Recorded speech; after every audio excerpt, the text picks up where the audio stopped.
嗨，大家好，我是探评书。今天是2025年9月13号，这一期咱们继续聊一聊食品安全。最近罗永浩和西贝的甲壳龙关于预制菜互相怼上了，也是闹得不可开交，引起了广泛的热议，引起了舆论的关注。我觉得这是好事，大家都热烈的探讨关于食品安全。说出去还是聚焦在食品安全这一块。正好我看今天央视它有个报道，是关于酱油的质量，什么央视起底所谓零添加酱油真相，超过400种酱油产品标注零添加。一说到零添加，我想大家都已经耳熟能详了。这个甚至有个品牌叫千和，是吧？它叫千和零添加。我记得咱们也报道过这事，聊过。他说他那个商标叫千和零，你说这文字游戏玩的，把消费者当傻子啊！大家都在热衷讨论千和零，还有什么1号土猪肉、1号土商标是标签商标，类似情况很多。结果大部分人咱们都忽略了这个零添加，添加了什么东西？到底什么东西没有添加？零添加，或者说不是零添加的，那它添加了什么东西？我们反而忘了这个根本的问题。酱油是我国调味品中产量最大的品类。随着大家对健康饮食的关注，酱油进入健康、个性、天然等潮流，也呈现出多元化发展态势。据了解，山东省食品药品检验研究院一项调查显示，说目前市场上酱油产品的标签上标注零添加字样的超过400种。我这2年很少去超市买什么这些调味品了。我以前去超市买调味品的时候，琳琅满目的酱油，首先什么生抽、老抽，还有各种抽，已经眼花缭乱，再加上各种品牌，再加上各种零添加，那都是大字，再加上各种包装，有小瓶装的，有大壶装的，整个一面货架全部是酱油。我仅仅是想买一瓶酱油而已，结果挑花了眼，也搞不清那酱油是干啥用的。我想很多去超市买酱油的人恐怕都有过跟我一样的困惑，这仅仅是一个酱油，还有醋，还有料酒，还有各种其他的调料。大家看视频。酱油是我国调味品中产量最大的品类。有数据显示，目前市场上酱油产品在标签上标注零添加字样的超过400种。在今年3月份，国家卫健委会同市场监管总局发布了新的预包装食品标签食品安全国家标准，明确预包装食品不允许再使用不添加、零添加等用语对食品配料进行强调。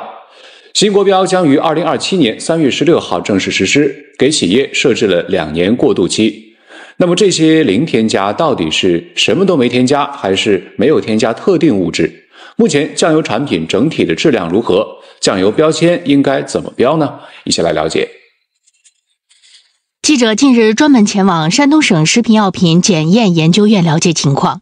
这家权威检测机构长期承担酱油产品监督抽查任务。从2022年到2024年，咱们全国的市场监管部门呢，对酱油的抽检超过了10万批次。合格率呢持续稳定在99%以上，整体的质量状况是比较好的。据了解，山东省食品药品检验研究院一项调查显示，目前市场上酱油产品在标签上标注零添加字样的超过400种。这些标注种类主要有零添加防腐剂、零添加甜味剂、零添加着色剂、零添加增味剂、不使用任何添加剂等。记者注意到，这些酱油产品绝大多数都将零添加3个字采用大号字体在标签醒目位置标注，而零添加具体设计的内容在标签中的字体很小，不太容易找到。这次调研中呢，超过1/4的产品呢，它是标示了零添加，其中呢，就是有4%的产品呢，它只标了零添加3个字，但是没有标它到底零添加了哪种成分。所以说，零添加到底零添加什么，它的最终解释权呢，都是在商家。专家告诉记者，这样的标识方式容易误导消费者，使消费者误认为零添加某种食品添加剂为不添加任何食品添加剂。消费者在购买时需要仔细辨别和了解产品的实际成分，才能避免受到误导。当前新国标正处于过渡期，这些标有零添加字样的酱油企业如何依据新国标进行改进和完善呢？我们继续来看记者报道。在四川省眉山市这家酱油生产企业，当地市场监管部门食品生产科执法人员和企业技术人员一起进行座谈，解答企业按照新的强制性国家标准重新设计产品标签遇到的问题。我们现在呢就是要求企业在过渡期内要积极的开展这个标签的一个调整，按照新的这个标准以及这个管理办法来对它的标签进行一个改版，然后呢进行一个专项的审核，尽量在过渡期之内就达到它的这个标签是符合要求的。针对这家企业生产的部分酱油产品标签上的零添加的字样以及保质期标准，市场监管人员也讲解了相关的规定。它现在这个地方是标示了这个零添加酱油，那么新标准来讲的话，这个零添加酱油肯定是不允许的。那么接下来它肯定是要把这个给取消掉，要重新设计。还有一个就是保质期，你看我们这个地方就是生产日期的话，这个地方生产日期它其实整个瓶身是黑色的，液体也是黑色的，有非常明显差距的一个展示。比如说我们用白色的底，黑色的字来表示它的保质期和保质期到期日。我们肯定是严格执行国家相关的这个法规跟标准的这个要求然后就是不准标示零添加的，我们肯定要把它给取缔掉。近日，中国调味品协会在全国调味品行业食品质量安全大会上也发出倡议，倡导调味品行业企业提前实施食品标签标识新法规新标准，主动优化食品标签标识内容。我们倡议我们的行业企业如实的标示产品的配料，然后真实去标注标明所使用的食品添加剂的名称，然后呢，就是在我的标签标识上，包括这个宣传和介绍上，不使用、不含有、不添加、不使用的这个词语和同义词来去介绍和宣传产品。看完央视这个视频，我有几个想法，不知道大家有没有关注到。首先，第一个，既然已经说了，对2022年到2024年这3年，全国各地的各种品牌的酱油10万多次的抽查，这个也算是查的比较狠的了。10万多次抽查，99%都合格。如果这个可信，那我就想了，那你还要人家换标装，这个换包装，要改这些包装，有什么必要？这也是一种形式主义。你这个也给这些企业增加了负担。这些企业人家生产的酱油都是合格的，你为啥还让人家去这个零添加？说不好听的，虽然消费者也不知道它零添加什么东西，但是已经深入人心了。大家反正就这么着了。你这个时候非要它质量没问题，你非要说把它包装给换一换，标签也换一下，我觉得值得商榷。这是形式主义。我们关注的是酱油的它是不是符合标准。既然你自己说了99%都是安全的，都是合格的，你何必还要这些厂家再去重新包装，还给人2年的过渡期？这个叫折腾。本来现在企业内卷加剧，企业赚钱的困难，它这一改动，成本又上去了。第二个，我就发现这个中餐确实太难管了，一个酱油就有这么多种，而酱油仅仅是中餐里面一个非常小的一个调料之一。一盘菜里面有味精、有盐、酱油、醋，各种调料，这仅仅是调料。那菜的原料，你炒的火候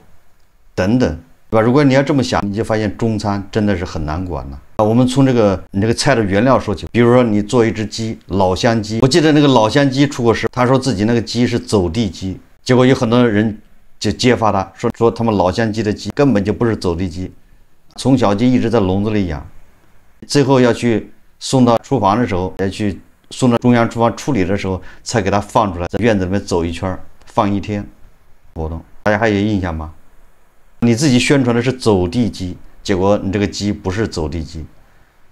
你看看。所以从原料开始，这还是鸡，那你整个鸡成长过程中，不管下不下地，不离开笼子，你还有喂它吃的东西，饲料健康不健康，这些都是构成我们食品安全里面的一个环节。如果是你农作物里面，你的生长环节、你的种植环节有没有什么农药超标的，这个什么化肥等等，你土壤有没有受重金属污染，从原材料从源头就有这么多问题。好，到了加工环节，这里面会不会出问题？从加工环节一到最后烹饪，中餐太难管了。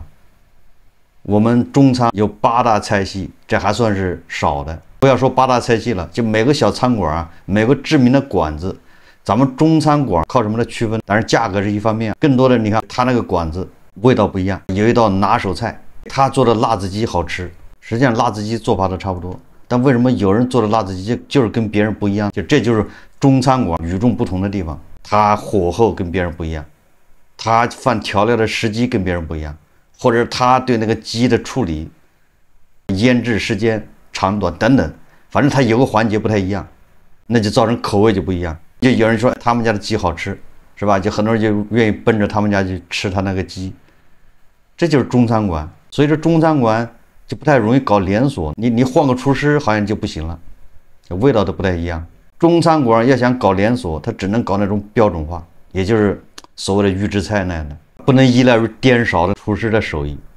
那么厨师只有一个啊，他就是教出来的徒弟炒出菜也不一定一样。如果大家对这个不了解，你可以在网上搜一搜炒菜的视频。虽然以前经常做菜，但是我要看了这些视频我也头晕。首先你说油，它有什么明油、宽油，这我一下就听晕了。要是3分热、7分热，又是冷锅下油，有的是热锅下油，还有的叫锅气。同样的是尖椒炒肉丝，不同的厨师炒出来味道还真不一样，对吧？这个标准怎么定？那个土豆丝、醋溜土豆丝或者尖椒土豆丝，那个土豆丝是刀切的还是你刨出来的？这又不一样。讲究的人要吃刀切的，所以说切土豆丝好像是厨师的必修课，是吧？入门必练手艺，刀工切的要均匀，大小也一样。你比如说黄瓜，你黄瓜非得拍完之后一拌，你要是刀切的再去拌，就是凉拌黄瓜或者叫拍黄瓜，刀切的就不行，失去了灵魂，你非得用刀拍它。所以詹小泉生产的菜刀再好，他拍不了黄瓜，拍不了蒜，所以大家给他差评，蒜也得拍，你切也不行。所以说你看这中餐太复杂了，从原材料、从调料、从制作工艺，从这个最后各种火候的掌握。所以这次罗永浩和西贝他们互怼，我在以前节目也说过了，是罗永浩赢还是西贝赢还是双输，这个我都不知道。但是我觉得预制菜这个行业对餐饮行业是个好事，对吧？理越辩越明。当我们仔细想一想中餐的特点之后，发现这个事情它真不是那么一句话的事，非常复杂。你看这次很多搞餐饮的都站出来力挺西贝。罗永浩发个帖子说，他说看看有多少餐饮业著名品牌的人挺西贝的贾老板，说吉祥馄饨、猪冠玉火锅、霸蛮牛肉粉。但是网上一边倒的在谴责西贝，而行业内的人一边倒的声援西贝。罗永浩说这个世界会好吗？我觉得还是会的，但确实需要推动立法。实际上我认为这么多餐饮业的业内人士，他们力挺西贝，某种程度上说明，我只能说某种程度说明这个行业确实有很多难言之隐。也就是说他们未必不想说解决这些大家关心的食品安全这些问题，实在是有些问题不是那么简单说一句话就能解决。所以这些餐饮界的老板们都感同身受，所以叫同病相怜，所以他们更能理解西贝的贾国龙，所以他们力挺西贝。力挺西贝这个时候你也不能理解成他就跟消费者对着干，恐怕是这个行业啊，中餐里面确实有些问题解决起来不那么容易。但反过来大家在网上现在越来越多的人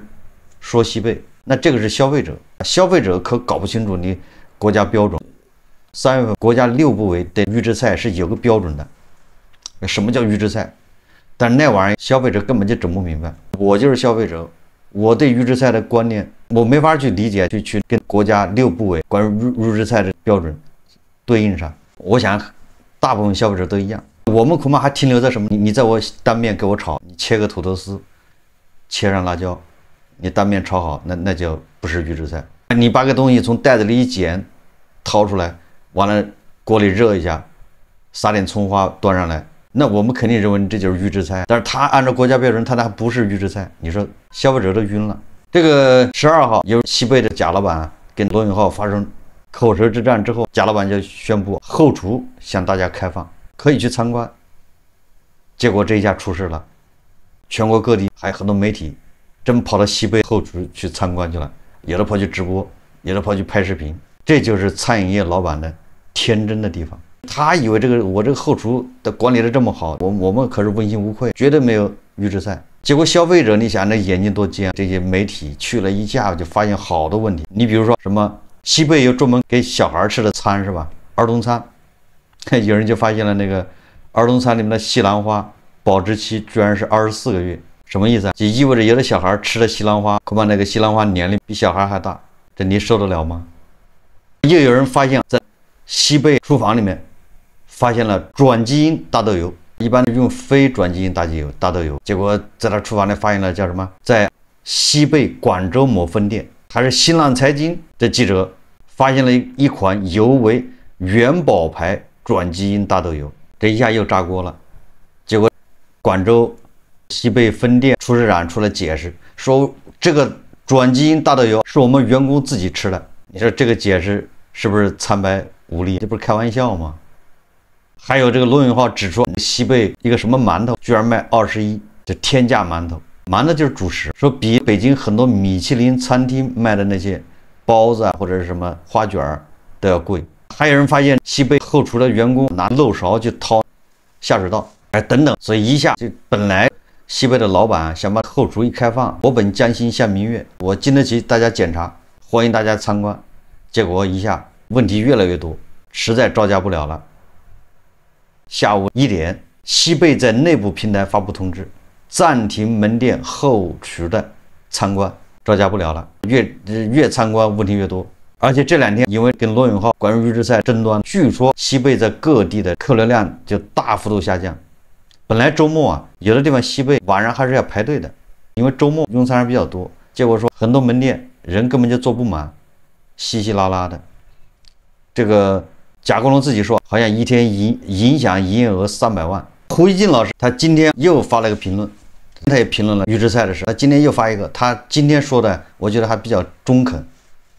难得的中肯。他说老胡给西贝和他的创始人贾国龙几句忠告，说降低音量，不要继续与指控者恶怼了，就是不要在网上怼来怼去了，是吧？罗永浩的意见客观说不是他一个人的，也就是罗永浩这个意见，他这代表了很多消费者。罗永浩这个人在网上争议本来就多，支持罗永浩的有，但罗永浩还好多黑粉，他的黑粉和支持他的都差不多。所以说罗永浩这一次关于预制菜这个事情，网上很多人都支持他，他是代表了一些消费者的声音。胡一静说啊，另一方面，公众对预制菜的反对也非很绝对，完全不接受。对厨房在当今时代部分工厂化也有一定的理解，确实是啊，我觉得预制菜这个事情，公众会越来越接受的，这个是一个趋势。我早就说了，我对预制菜我是坚决支持的。我支持预制菜，不代表支持预制菜这个行业里面那些丑恶的现象。我认为预制菜的事情，工业化中央厨房为食品安全提供了一种可能，我们从管理上能够解决这问题，总好过你去监督那些大街小巷千家万户的那些小餐馆，你没法监督。就我在想，实际上是越来越多的人会慢慢的他就理解了预制菜。但是我们理解预制菜不是说你这个菜是4年前的做好了真空包装放在冰柜里面，这也太过分了。所以说它的标准还得慢慢的去摸索，怎么样让消费者既能接受预制菜，又能心理上对它的口味对它的食品安全就更加放心。胡信说，西贝发展成有全国影响的餐饮连锁企业挺不容易的，面对意见他应当持一种宽容开放的态度，能改善的改善，改不动的跟公众尽量讲清楚，讲不清楚也没关系。总之，西贝展现豁达的态度很重要。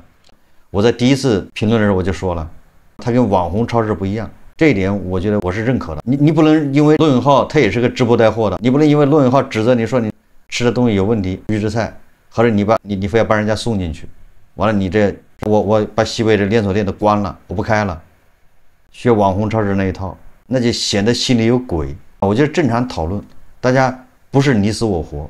不是说非得把罗永浩干死，或者罗永浩非把西贝给干黄，大家还是就事论事。你看胡静他也是这个态度，是吧？也展现出一种宽容，说这场争论应该是进一步延伸，变成围绕预制菜在我们现代生活中应当是一个什么地位的讨论。至少西贝有必要朝着这个方向推动它，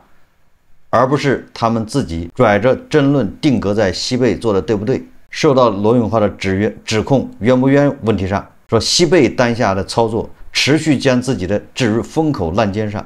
把自己搞成了预制菜的标签，而且像是要与指控者抠字眼，这一应对公关危机的方式是错误的，只会对自己的品牌造成进一步伤害。所以西贝别再突出他与罗永浩的冲突了，说罗永浩有他骂西贝的权利，即使骂的冲动了点，大概也够不到违法的界限。西贝能把针对罗永浩的诉讼打赢，这个老胡是很怀疑的，所以建议西贝还是及时止损。我倒是觉得西贝要把罗永浩告输有可能，但那告输了又能怎么样？无非就是民事官司，让罗永浩在媒体上公开道歉，还能怎么着？保不齐这个还要判这个罗永浩再来个反诉，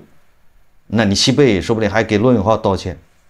他这就是民事纠纷，民事纠纷最后就讲究双方举证，你证据足。胡静说，所以建议西贝还是及时止损，让争论自动向预制菜的利弊方向延伸，包括预制菜该不该标志出来。毕竟商场里几乎所有的餐馆菜品都有预制环节，如果这当中有问题，也不是西贝一家。我觉得这个说的是公道话。其实我刚才咱们说了半天中餐的不容易，中餐的加工环节，就同样我比较喜欢吃的那个叫臭鳜鱼，一道臭鳜鱼，你说它加工环节多长？每一家做臭鳜鱼的方式还不太一样，那你说它到底是哪儿算是预制？现场做那是不可能的，因为那个鱼呢要腌制它，至少3到5天，那得提前腌制。我这举个例子，中餐它太复杂了，你怎么去每一道菜是吧？每个工序你都去限制吗？所以这个需要大家讨论，就是全民怎么样一个接受的方式。胡静说，他说西贝当前的态度就像要为整个行业的清白打声誉保卫战一样，这坦率的说，这样打不赢的。所以我在第一次评论时我就说了，这个西贝赢还是罗永浩赢，这咱不知道。但是这么一讨论下去，我觉得对预制菜这个行业最有利的是，就让每个参与的消费者、每个网友，大家能更加清楚地认识到中餐的问题、食品安全问题、预制菜的问题。现在已经不是说要不要预制菜的问题，而是说怎么样让预制菜发展得更好、更安全。既然是中央厨房是工厂化处理，那按理来说预制菜应该越卖越便宜才对。所以我们既然支持预制菜，那应该是预制菜既便宜又安全又高效，毕竟它是工厂化批量处理生产出来，那效率多高。所以我倒是觉得罗永浩这次对西贝发难，我觉得是个好事。我相信西贝也不会因为这次冲击他就垮了，他这次受影响纯粹是他自己应对失误，就是他太理想化了，这叫革命的浪漫主义。他认为我的厨房管理是所有连锁餐饮里面是算最好的，他有这个自信，因为他是业内专家，他可以这么说。但是他面对的是消费者，消费者可不知道后厨是什么样子，消费者脑海里后厨那绝对是一个理想国。这时候你突然打开给大家看，你以为你挺好的，但是消费者可以挑出很多毛病，再加上你确实还有好多毛病。所以说这就是西贝贾老板的这个叫，我们也不能说叫幼稚，他还是高估了自己。虽然他后厨已经在同行里面做的算是不错的了，那也经不出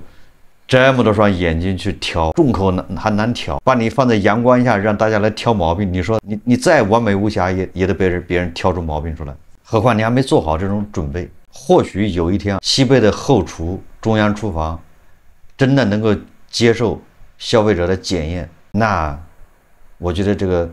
食品安全说不定就解决了一大半了。所以我想起来前一阵子京东他不是搞外卖，他要自己搞什么七喜小厨还是什么，反正他自己搞个品牌，我就非常支持。我对京东他去送那个外卖我是不看好的，我觉得他晚了，他搞什么堂食，搞品质外卖，这出发点是好的，利益也是好的，但是晚了，而且他也解决不了，他只是个送外卖的，你怎么控制商业的品质？控制不了，你就能控制商家，你还能控制原材料吗？所以京东他自己搞什么那个小厨，我觉得这是一个办法。他说要全国搞1万家，但是现在好像也没动静了。我倒是觉得这个是我们解决食品安全的一个办法。你不管怎么说，京东是值得信赖的，即便不值得信赖吧，但是京东你好管，他一个人就好几万家，你把京东给抓住了，天天监督他，那这几万家能够生产出安全的食品，那也不错。所以最后我们再说，无论从央视报道的酱油、调料，再到这个罗永浩跟西贝预制菜之争，都说明，首先第一个就是咱们公众那肯定是越来越关注食品安全，这是好事。第二个，如果持续这么解决下去，食品安全总有一天会达到一个让人满意的结果。你也不能说就完全解决了，那是不可能的，但是会达到一个比较满意的结果。但是这个需要持之以恒，要餐饮业从业者要提高自身水平，还有很多像罗永浩这样的人，还有很多消费者去监督，